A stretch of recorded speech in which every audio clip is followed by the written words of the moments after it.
Welcome to The Blitz, a podcast from Coram Deo Church. The Blitz is all about tackling tough topics head-on at full speed. Are you ready? Well, good morning, good afternoon, good evening, good whatever time of the day it is that you happen to be checking out this podcast. My name is John. I'm the lead pastor of Coram Deo Church, and I'll be your host today, once again, as always, on The Blitz. Today, I want to talk about the issue of men and abortion.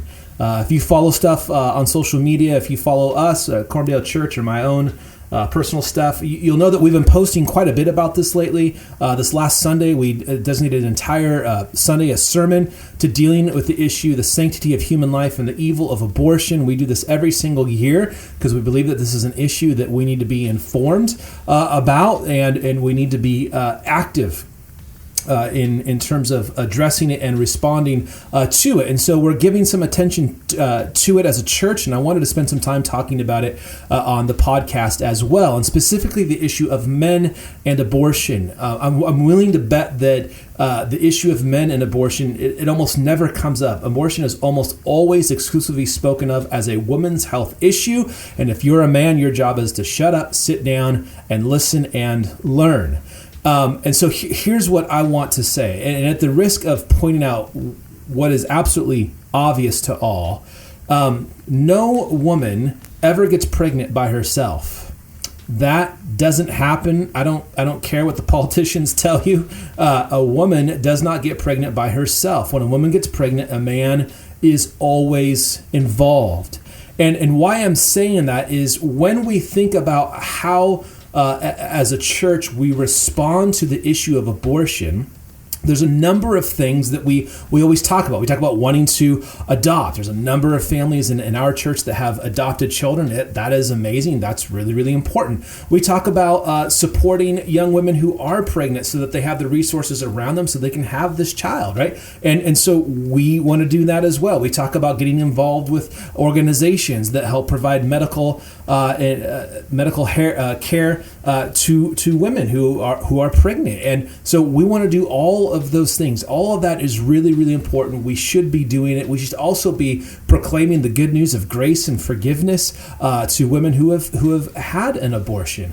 All those things need to happen, but there's something else that needs to happen, and I want to think about working further upstream, meaning how we need to deal with the person who has had an abortion. We need to deal with the person who is in the process of considering an abortion because she's pregnant. But how do we work even further upstream? And this is where the issue of men, and particularly young men, becomes incredibly important. Because no woman ever gets pregnant by herself. There's always a man involved. We know statistically that the demographic, the woman that is most likely to have an abortion is a single gal in her 20s. And she is most likely dating another single dude in his 20s.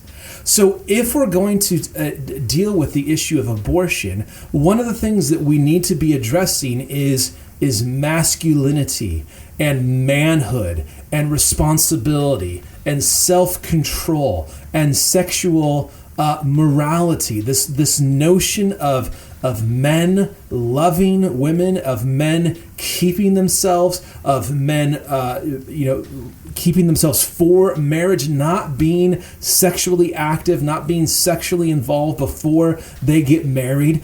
The issue of abortion in so many ways is the downstream effect of irresponsible, immature, sinful, perverted, sexually immoral men. That's just the fact of the matter. And so one of the things that is really important for not just for our church, but for the church to be thinking about is how do we reach young men? If we reach young men, if young men come to Christ, if young men are converted, they become Christians, they honor God with their bodies, if they do that, abortion goes away. It's no longer an issue.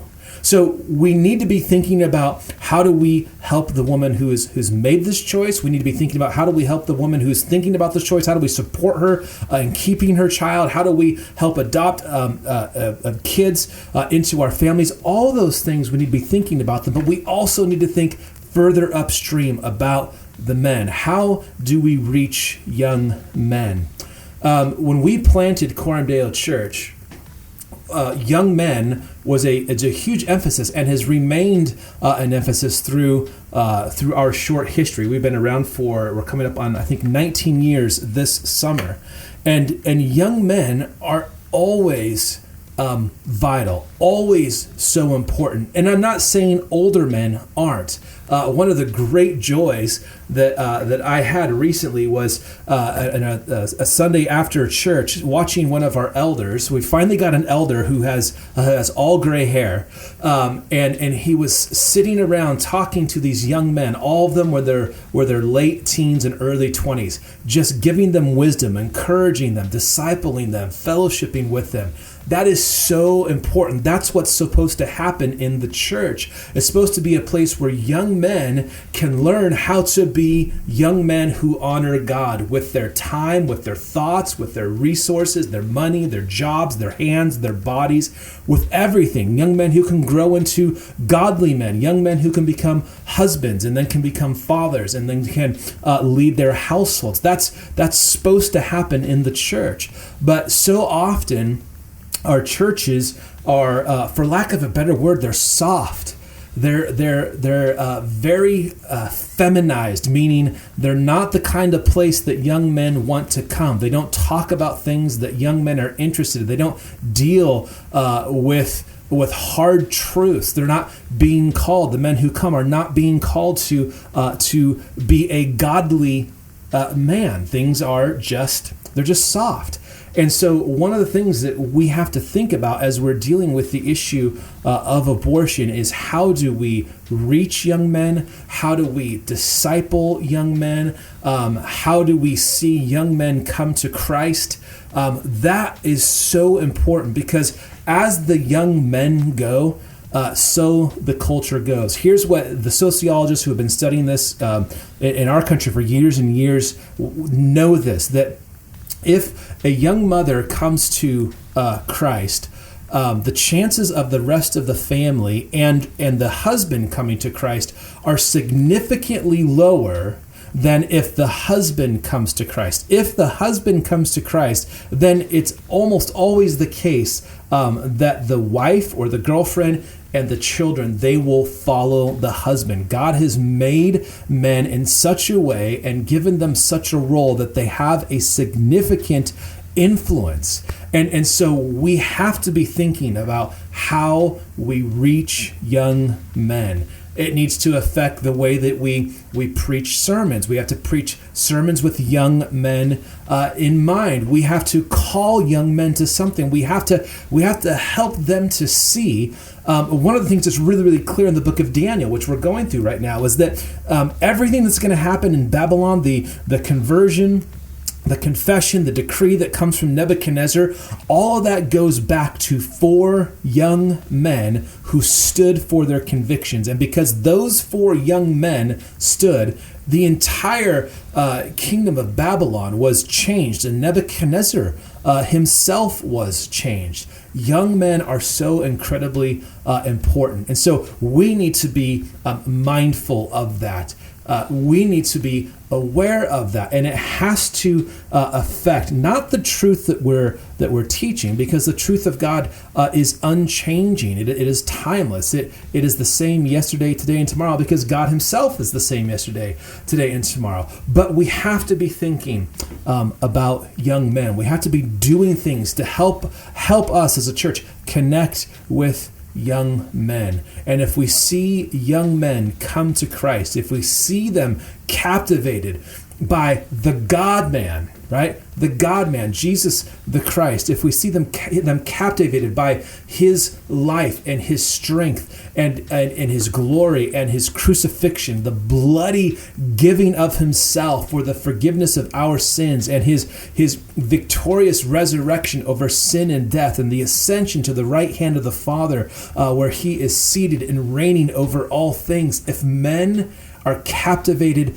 by that truth, by the truth of the gospel, then things will change, right? That will change everything.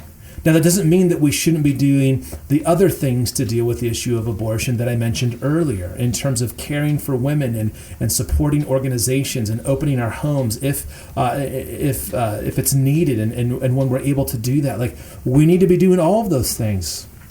But we need to be mindful of the men, and specifically the young men in our church. Something you can consider is, how do you help young men know that they matter? When it comes to church, how can you let the young men who are present, especially if you're a Christian guy and maybe you're a little bit older, you got a couple years of faith under your belt, like, make it a priority to connect with young men at your church, whether that's Corumdale Church or any other church in town or wherever it is that you're listening for, right? Look for the young men. Connect with the young men, because that's how the culture changes. Think about how you can invite young men to come to church, because here's the thing. If we win the battle for young men, we will win, right, almost all of the battles, including abortion. Right?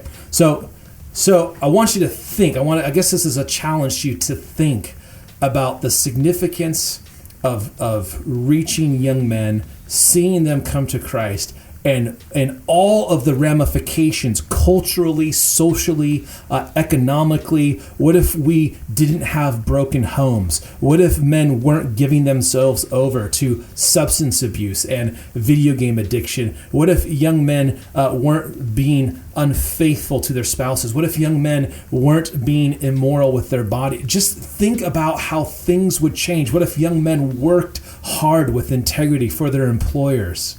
Right? It would just absolutely change everything. And so maybe this is a challenge, not to just think about abortion or the issue of abortion and men, but to think about the importance of men in our community. They play a unique role. If we see them come to Christ, we will see so much transform. We'll see so much cultural change. So think about that. And maybe talk with somebody else about it. See what they think about it. Ask yourself, is our church a place where young men can feel welcome, where they feel invited? Are we doing a good job of reaching out to young men in our community? Those are all things that should be on our radar, because as the men go, so goes a culture. All right. Thanks for hanging out, and we will talk to you next time on The Blitz. All right. Take care.